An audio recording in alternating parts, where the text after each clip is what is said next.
yes, Pharma, and disclaimer notice, and let's get on to our strategy. It's a pretty difficult world for pharmaceutical companies, particularly in Europe, because you've got reimbursed prices and the government doesn't have much money, and input costs are pretty inflationary. The kind of move towards outsourcing to third parties in Far East, that kind of thing, that's particularly inflationary at the moment. So there's this kind of cost squeeze. And I think if you're going to make money in pharmaceuticals, you, number one, have to set price. It's probably the most important thing you can do. Secondly, the growth opportunity in different markets varies considerably, but Europe is the worst growth region. Dermatology industry, for example, that we're in, there isn't really a growth rate. It's sort of flat or plus 1%. So either you invent something pretty nifty and to create a new market, that doesn't happen a great deal, or you look to emerging markets to get growth. Our strategy, therefore, is set price, focus on emerging markets, and where possible, set price in Europe. And if you can get growth from Europe, that's great. And in fact, one area you can do that is aesthetic dermatology, and I'll come on to that in a minute. Our business is creating brands. Our products have to be patented as well, but predominantly this is brand creation. It's about line extension, and it's about taking a portfolio of products and a name and creating an aura around that and having very long-term franchises, which is why you'll see, and you'll probably see in the press recently, quite a few deals last week. You'll have seen that Nestle's derm business, Galderma, acquired Valiant's business in the US in aesthetics. Valiant's bidding for Allergan. Various other deals have been taking place, and at really very high multiples. And it's because of the brand element to this industry and the longevity of the earnings. I've been at Sinclair for about 4.5 years, and company's changed quite radically. The business is about 4 times bigger than it was when I started. It used to be quite heavily loss-making. It's now become profitable. And more than anything, we have a recognisable series of brands, and that's the element to this industry. We have 3 divisions. Traditional skincare, which is the sort of hand I was dealt with when we started. We've actually got rid of a lot of products, and we're focusing on a few core technologies and products, and these predominantly are growing in the Middle East and Asia. And they're centred around usual stuff, sort of atopic dermatitis, seborrheic dermatitis, acne, fungal infections, these kinds of things. We have a wound care business, which is predominantly 2 products. One is called Flamazine, and its derivative Flamacerium. These are for burns, and I'll come on to the opportunity on this product later on. And we have a mouth ulcer product, Alaclair, and again we've developed a line extension for that, and that's also looking as a big opportunity. And then the focus of the company, aesthetics. We moved into aesthetics about 2 years ago with an acquisition of a product called Kelacote, which is one of 2 leading silicon-based scar products. And for Sinclair at the time, it was a very good acquisition because scar bridges the gap between medicinal dermatology, so treating people who've been in a car crash or a house fire or a soldier, and straight hospital procedures, C-section scars, all the way to aesthetics, so breast implant scars, for example. And it gave us a bridge and put us at foot in that next aesthetic camp. We were able to follow this up with an acquisition of a product called Sculptra. And I'm going to talk about aesthetics in a minute and give you a bit of a little pep talk about it so you can see where we're coming from. But Sculptra is quite an unusual product because it was sold to us from Valiant, and we have Western European rights. It's a very difficult product to use. It's very efficacious, but because it's difficult to use, it's only used by a small number of people who tend to be academics, key opinion leaders, and sort of high-end Harley Street type clinics. Great acquisition for Sinclair though, because it put us on the map. It's seen as a difficult product to use, a difficult product to produce. It requires very high standards of training, high standards of quality, regulation, etc. And for Sinclair, we come along as a drug company, and we can say we can do that. We're not mum and pop. We're not this sort of kind of fly-by-night aesthetic business. We're a proper drug company moving into this industry, and the PR we had from this product has allowed us to then make subsequent acquisitions. In fact, what we have done, we have 68 people in sales and marketing in Europe. We have our own sales and marketing in the UK, France, Germany, Italy, and Spain. And what we've done is we've actually switched everybody about 2 years ago from medicinal dermatology to aesthetic dermatology. So we were, even though we were quite small in Kelacote and Sculptra in Europe, we were selling these products exclusively through our aesthetic channel and building an infrastructure in order that we could make further acquisitions. And this is what we've done this year with three notable deals: Perfecta, Alonce, and Silhouette. I'll come on to these in a minute, but the bottom line is we believe we have a portfolio in aesthetics. This is quite unusual. If you look at the industry, you have Allergan, the market leader, Galderma number 2, Merz number 3, and then a whole series of mum-and-pop small companies in Europe. And we are obviously much smaller than the market leaders, but we're a drug company, we're not mum-and-pop, and we're the only other company to have a full aesthetic portfolio. And in an industry which is fast consolidating and where there are several dermatology companies who would like to access the growth rate of aesthetics, having a portfolio is a pretty valuable place to be. Just a quick couple of words on summary financials.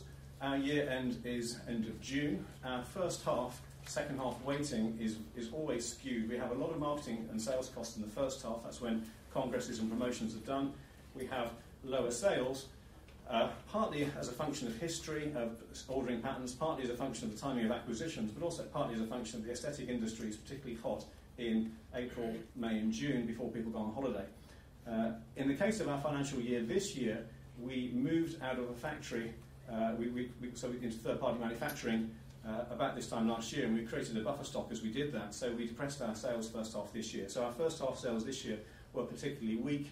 We guided the market this would reverse out, and our guidance was about £10 million EBITDA for this year. I'm not going to make any comment further than that because obviously we're only 2 weeks away from the year end.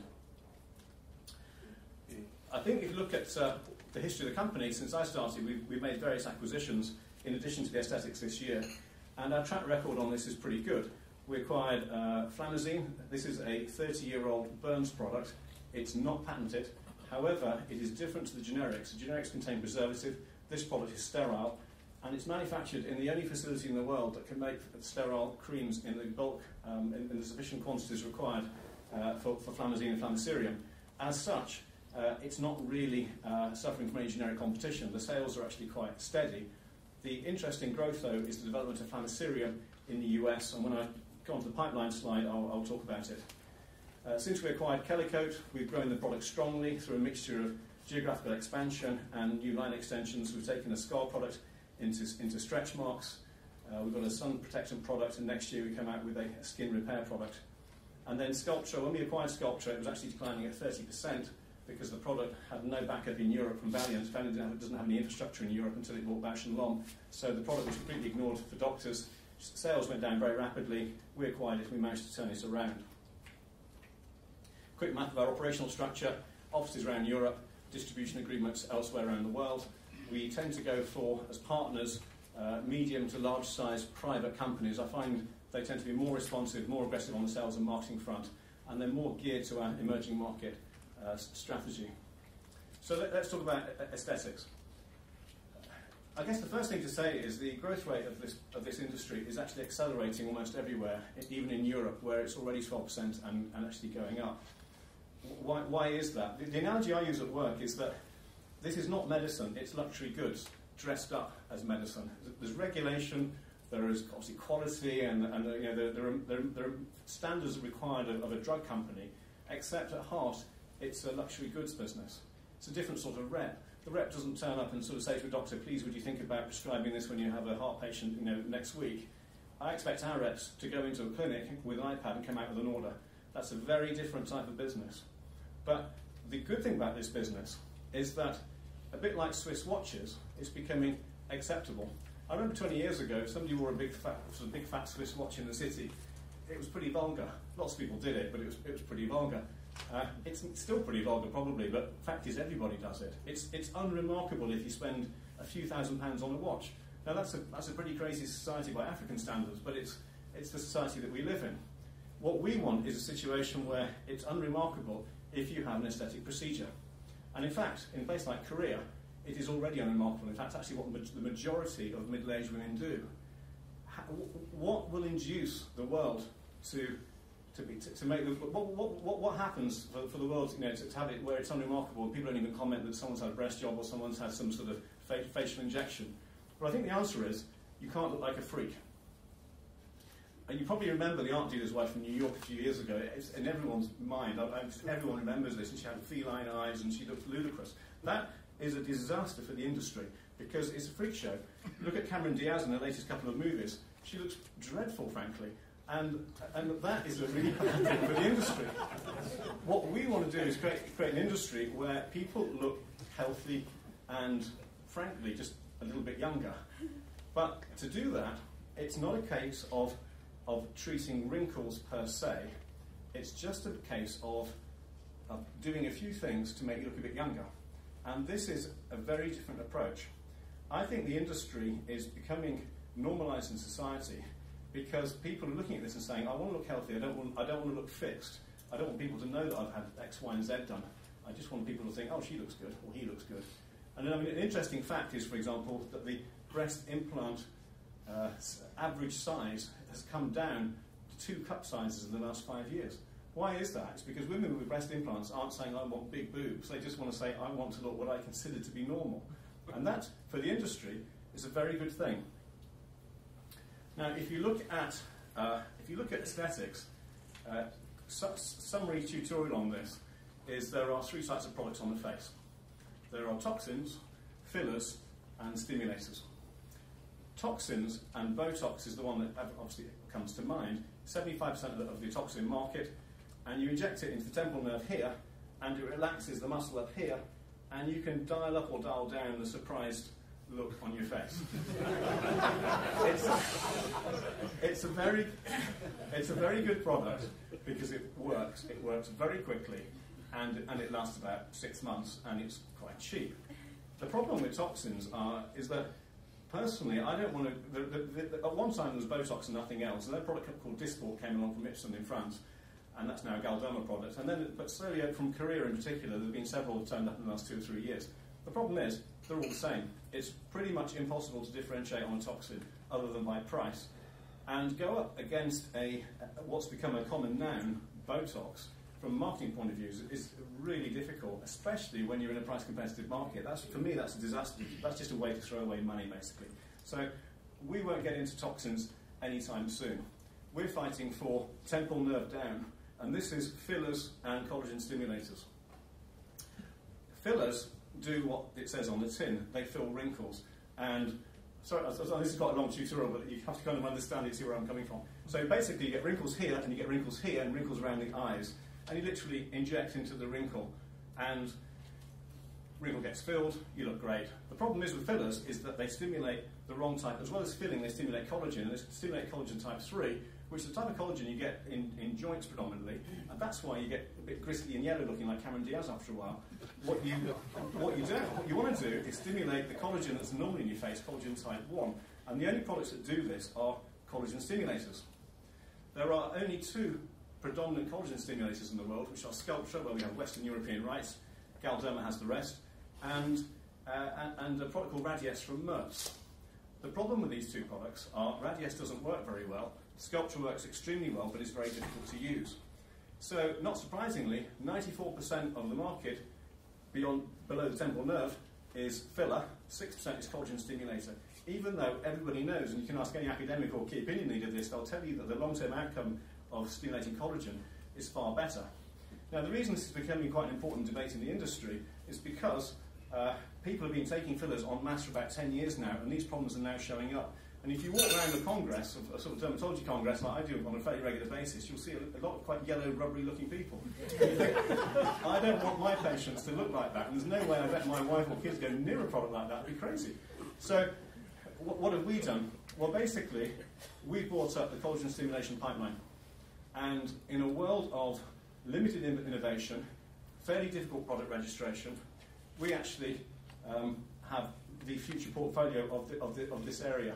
And one of the big parts of the bet on buying Sinclair shares is, do you think I'm right on collagen stimulation? Because if you don't, then you probably don't buy Sinclair shares. If you think it's right, you'll see, you'll kind of buy into what I'm saying, and you'll see that the future of the industry is going in this area. So, what have we done? We bought 3 companies. We bought an HA filler company, a standard anti-wrinkle company. Why? Because it's 94% of the market. Do I think it's the future? No. Is it growing strongly? Yes. This will be a very good company for a long time to come. It's a good brand. But it's not going to be tens of millions as a product. We bought Elonce. This product comes from Holland and is a biostimulator. it basically is better than the Merck's product Radiate in efficacy, and it is much easier to use than our own product, Sculptra.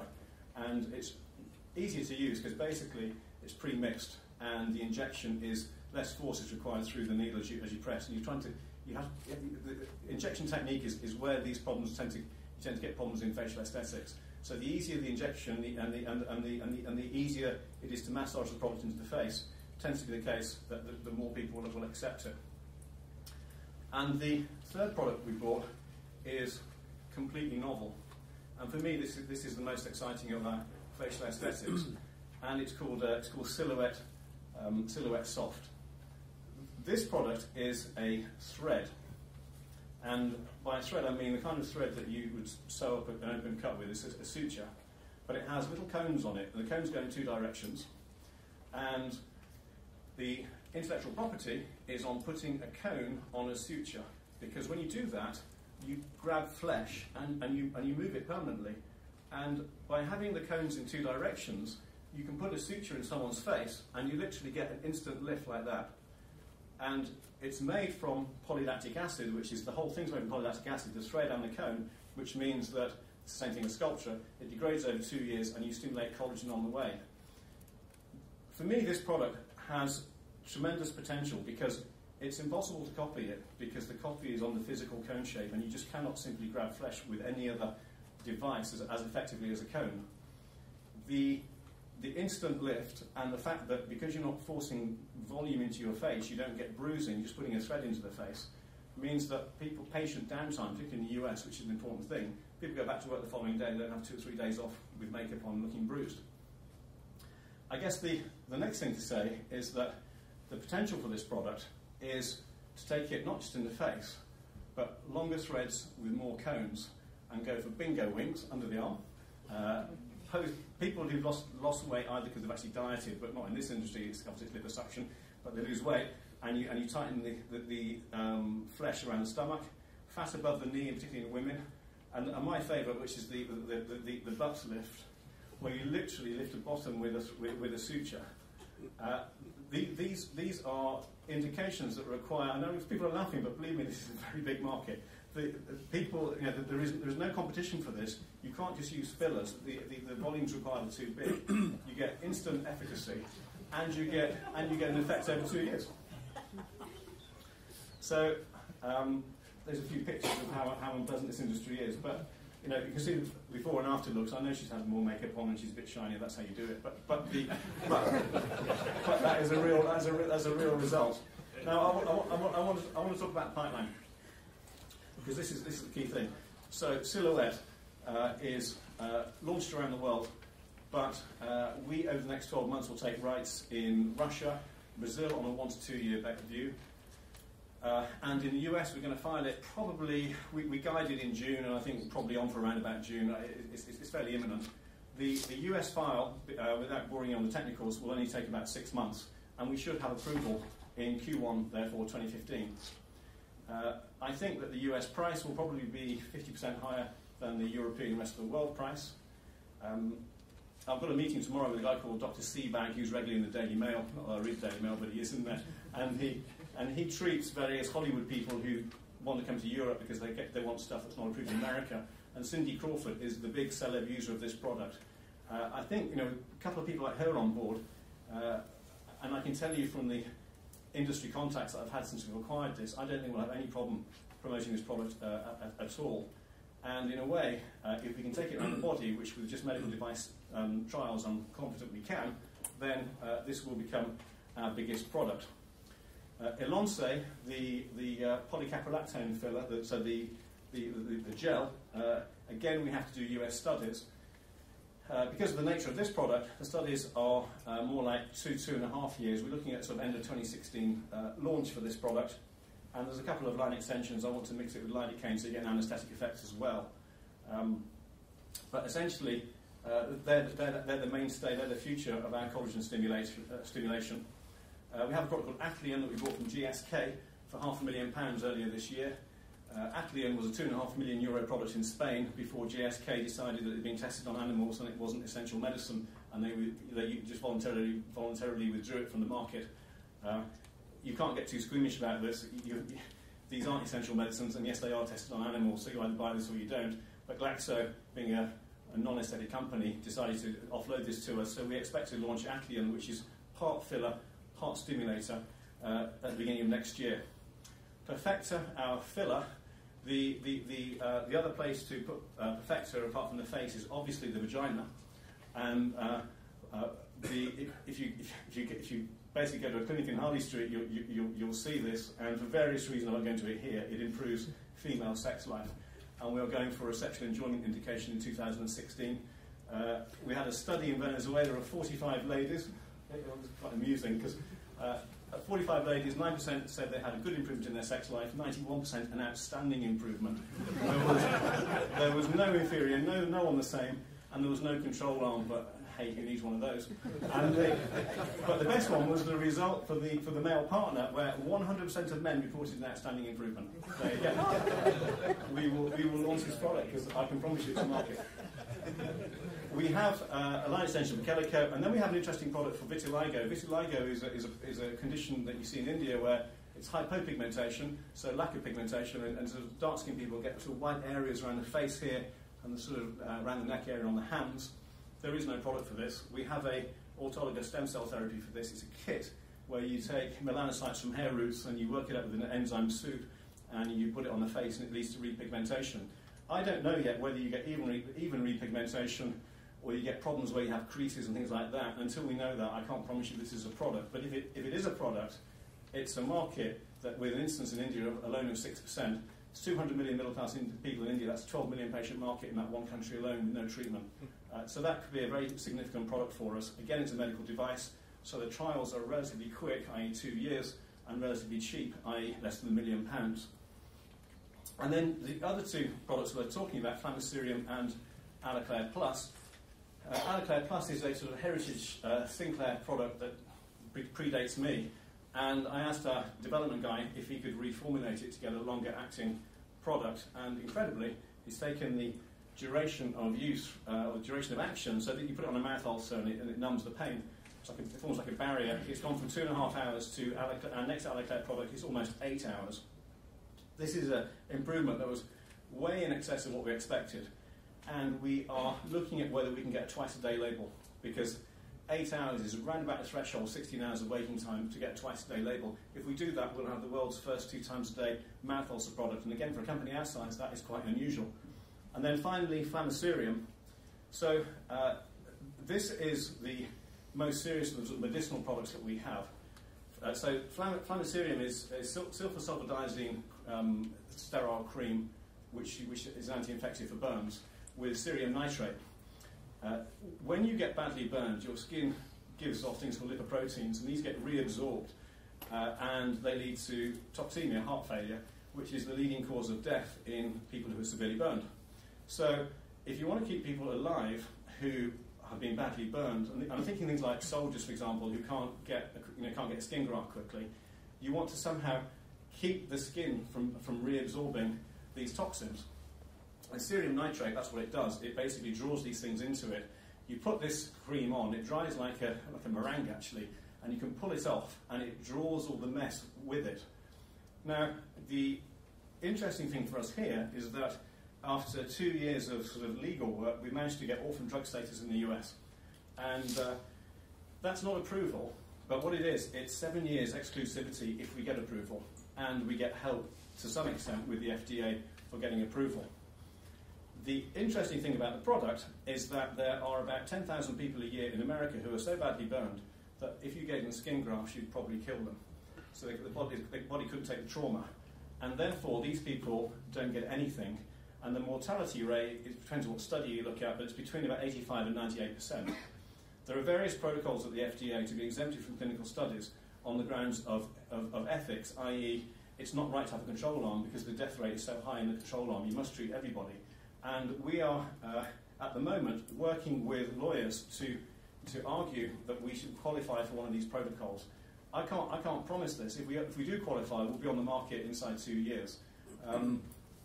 I think it's very hard to know. Personally, I think we have a reasonable chance because it appears to me that we fit the criteria for these protocols. The other market for this, of course, is civil defence and military contracts. And we are also in talks with US military and Navy and also US civil defence programs for potential stockpiling.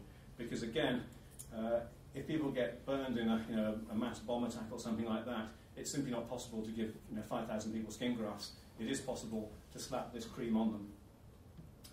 And so our conclusion is Sinclair's a mixed company. We will retain the medicinal side of the company and the wound care side. Wound care should experience strong growth because of the pipeline. The medicinal side, I think, equally is very important to us, not just for emerging market access, but it helps create our brand. And it creates a brand with the company, whereas we're seen as a sort of an ethical, well-run drug company that's moving into aesthetics. It's funny, really, when I first started, the image of Sinclair in the stock market, but also in the industry, was so poor. We toyed with the idea for weeks of changing the name, and we came up with all these different names, and then we decided, we've got better things to worry about, so we never did it. I'm actually proud of the fact that we didn't change the name away from Sinclair, because within the industry, we now have a very good name, and we're able to export that name into aesthetics. And on the aesthetic side, we have two legs of growth, effectively. One is a bet on collagen stimulation versus fillers. And, it's difficult to communicate this because it's quite an erudite subject, but believe me, I'm convinced that as a company we're right on this. And judging by the reaction of the industry since we made these acquisitions, I'm more convinced. And secondly, it's a bet on US trials and approval for Silhouette, which is only 6 months away, and Alonce, which is about 2 years away, 2.5 years away. And that's Sinclair. Thank you.